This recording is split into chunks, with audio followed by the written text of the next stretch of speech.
C'est dans cet immeuble et ce quartier résidentiel de Netanya qu'Adam Levix vivait. Cet Américain de 35 ans, arrêté par la police et le Shabak le 19 novembre dernier, est suspecté de s'être procuré des explosifs via des soldats israéliens et d'avoir planifié des attentats contre des sites religieux musulmans. Son avocat, commis d'office, est pourtant surpris de l'ampleur de l'affaire. Il revient sur l'acte d'inculpation. Je ne connaissais pas tous les détails. C'est un homme qui venait des États-Unis en disant que c'était un ancien des Navy Seals, ce qui est faux. Concernant une possible attaque contre le président américain, je l'ai entendu du procureur et de la presse. Ces détails ne sont pas cités dans l'acte d'inculpation. Ce dernier ne cite uniquement que la possession d'armes sans autorisation. Aucune transgression sécuritaire ni même une attaque contre Barack Obama n'est mentionnée.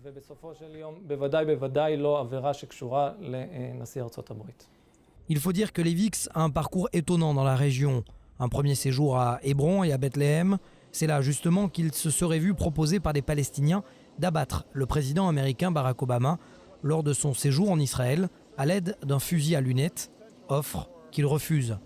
Il se retrouve quelques mois plus tard en Israël dans une situation irrégulière, se rapproche de soldats seuls de Tsahal en provenance des États-Unis et leur demande de se procurer du C4 et des explosifs. Il va même jusqu'à habiter avec l'un d'entre eux. Sa voisine de palier témoigne pour la première fois. Je n'ai pas connu Adam Levix, je connaissais plutôt le soldat avec qui il habitait. Levix est venu habiter ici il y a 2 mois. Il avait l'air normal, avait une copine, un chien, rien de suspect. Mais c'était bizarre quand même qu'un homme de 35 ans vienne vivre avec un soldat seul.